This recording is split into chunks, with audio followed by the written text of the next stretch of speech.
everyone, my name is Daniela and I'm a volunteer at For a Safer Space. This video is part 2 of the 2-part presentation on eating disorders. I would like to begin this presentation with a land acknowledgement. I am conducting this presentation on the traditional territory of the Mississaugas of Scugog Island. While it is important to acknowledge which land I'm on, it is equally as important to understand why we engage in a land acknowledgement. First, acknowledging the land is an act of decolonization. Decolonization is an act that aims to reverse colonialism. It is also significant in understanding history and acknowledging history, as well as showing respect for indigenous peoples and their relationship to the land. However, it is important to not only use the land acknowledgement, but to educate ourselves on historical and current issues, stand with indigenous peoples in the pursuit of social justice, and decolonize our thoughts and actions. Today's agenda will begin with a brief recap of Eating Disorders Part 1, which will be followed by Comorbidity and Eating Disorders, Eating Disorders as a Social Justice Issue, Language, Misconceptions about Eating Disorders, Coping with Eating Disorders, Supporting someone living with an eating disorder, Supporting a client, and finally, to conclude, resources and key takeaways will be discussed. To briefly recap Part 1 of the Eating Disorders presentation, eating disorders are severe mental health disabilities that result in physical manifestations through altering eating behaviors around food and eating. This can have severe adverse impacts on physical and mental health, as well as various aspects of daily functioning. There are various types of eating disorders, including anorexia nervosa, bulimia nervosa, binge eating disorder, pica, rumination disorder, and avoidant restrictive food intake disorder, as well as other less common eating disorder categories. There are several risk factors that can heighten someone's probability of developing an eating disorder, which can be broken up into 3 categories: biological, psychological, and social risk factors. To continue with the recap, additionally, there are warning signs for eating disorders that fall under 2 categories: emotional and behavioral, as well as physical warning signs. Eating disorders can be about more than food or body weight. Some scholars argue that the aspect of control can play a large role in the development of an eating disorder. There are a few treatment options which often rely on a team and consist of healthy eating plans, psychotherapy, and medication. However, in severe cases, inpatient or outpatient hospitalization may be suggested. This next section will discuss comorbidity and eating disorders and contain the following topics: comorbidity defined, comorbidity and the relationship to eating disorders, and OCD and eating disorders. To start this next section, I think it's important to have a foundation of knowledge on what comorbidity is. Comorbidity can be defined as the prevalence of 2 or more illnesses in the same individual, either co-occurring or one after the other. There can also be an interaction within the illnesses that can negatively impact both. Comorbidity and the relationship to eating disorders. Comorbidities of eating disorders and other mental health disabilities is quite common. Studies show that 56 to 95% of those diagnosed with an eating disorder also live with at least one more mental health disability. The most frequently co-occurring mental health disabilities with eating disorders include depression, anxiety disorders, substance use disorders, as well as self-harm or suicide ideation.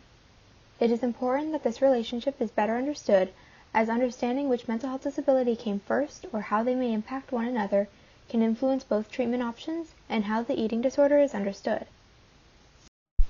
OCD and eating disorders.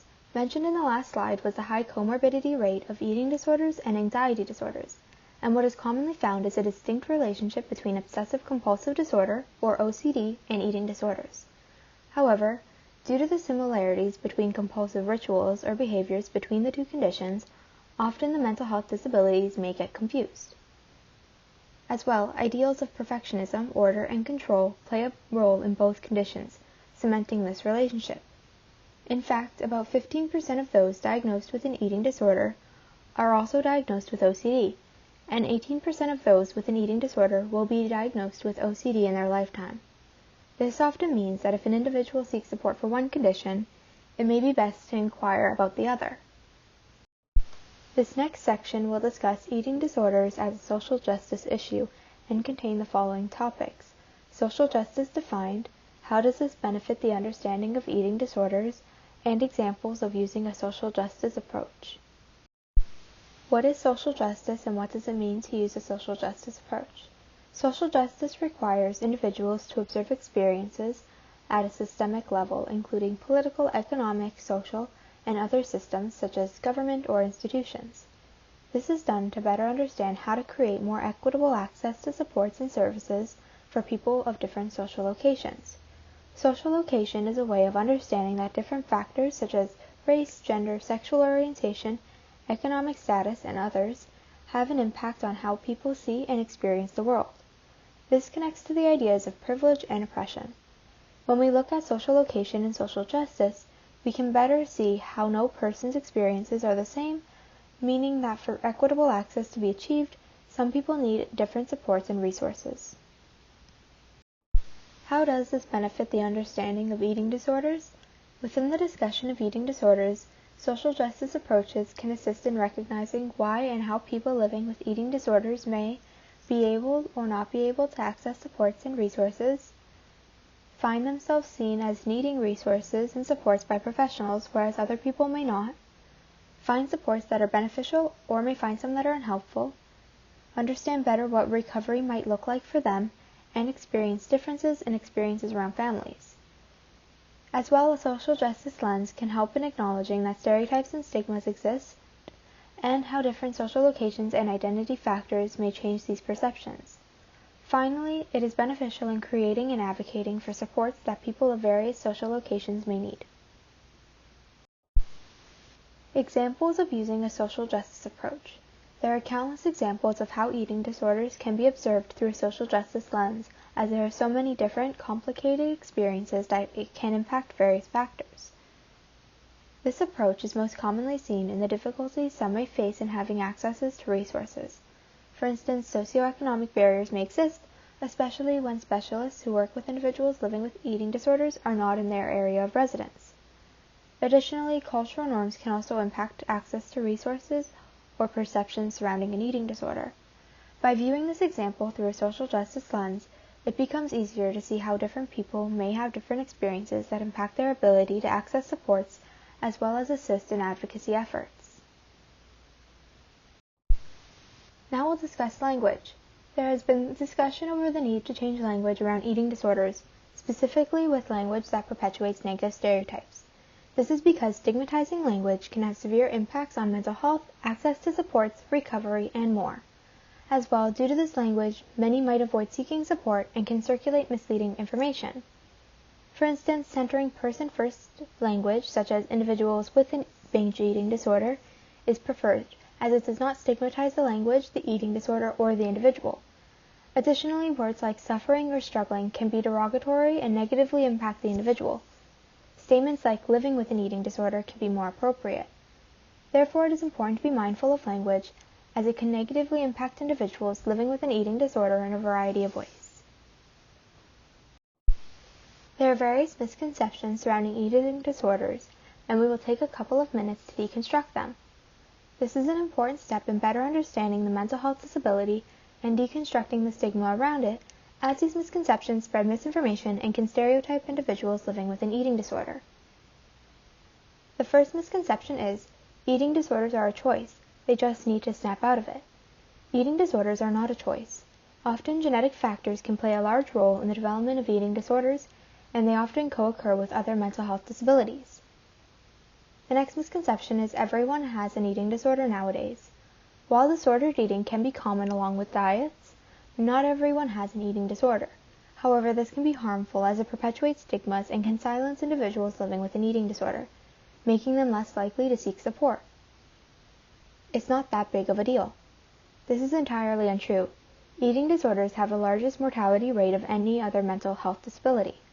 As well, there can be severe physical health complications. This misconception can cause serious harm as it downplays the severity of eating disorders. The only serious eating disorder is anorexia.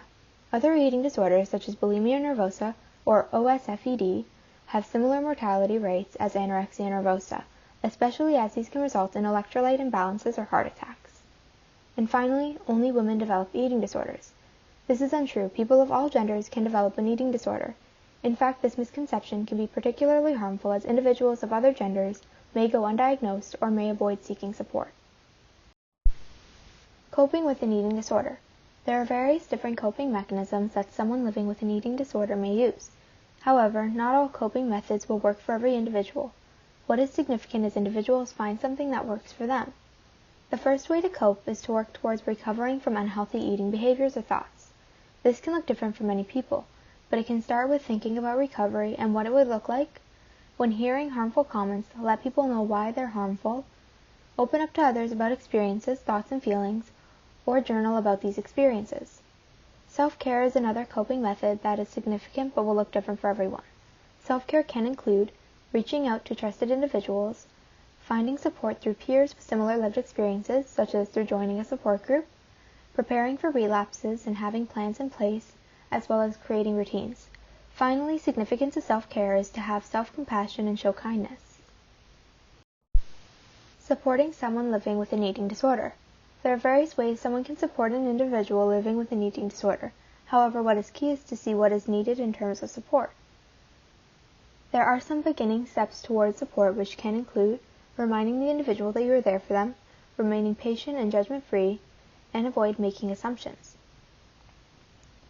Work towards acknowledging their feelings by remaining patient, gentle, and avoid focusing or commenting on appearance. This can be key in ensuring that the person does not force the individual living with an eating disorder and provide space for them to manage it at their own pace. As well, it can be beneficial to assist them in finding supports, providing safe environments to talk and open up, avoid commenting on what they may be eating, and encourage them to find professional supports. Finally, most important is to ensure that individuals offering support look out for their own well-being. This can be done by remembering that recovery can be a long process, having self-compassion, ensuring boundaries, and reaching out to others. Supporting a client. There are several different ways practitioners can support clients living with eating disorders. However, what is key is shifting the approach around discussing it. For instance, rather than discussing with a client how harmful it is and that they need to stop the behavior, one psychotherapist has found it beneficial in practice to clear up that they want to understand why the individual engages in a behavior and find ways to apply the perceived benefit into other aspects of their life and healthier behaviors. This leads with non-judgment, empathy, and support, which creates safer environments for clients to openly discuss. As well, it models empathy, and clients eventually work towards having empathy for themselves. It is also key for practitioners to remember that recovery isn't a quick, linear process, and it will take time for a trusting relationship to form before clients open up. Now we'll go over resources. The most important thing to take away from this video is that there are supports and help available. For an immediate mental health crisis, reach out to a crisis line for support. For non-immediate mental health support, a useful resource is For a Safer Space. For a Safer Space is a nonprofit that offers accessible and inclusive mental health care. Visit the website for more information if you would like to reach out for support. This video will conclude with some key takeaways. There are high levels of comorbidity between eating disorders, where common comorbidities with eating disorders can be found in depression, anxiety disorders, substance use disorders, or self-harm and suicide ideation. It is important to use a social justice approach when understanding eating disorders, as different social locations can result in varying complicated experiences. One of the most common forms of comorbidity is that with OCD and eating disorders. In fact, the two conditions often get mixed up. There has been calls to shift language, especially to destigmatize it and center person-first language. To continue with some key takeaways, there are various misconceptions about eating disorders, which can be dangerous and impact individuals living with the condition greatly, as they perpetuate harmful stereotypes and stigmas. There are several ways to cope with an eating disorder, but individuals should find methods that work for them, while still centering self-compassion and kindness. People can support individuals living with an eating disorder, however, they must also center their own well-being. And finally, practitioners can support their clients in many different ways, but it is important that they shift approaches to center non-judgment, empathy, and support to create safer environments for people living with an eating disorder. That concludes part 2 of the 2-part presentation on eating disorders. Thank you for watching.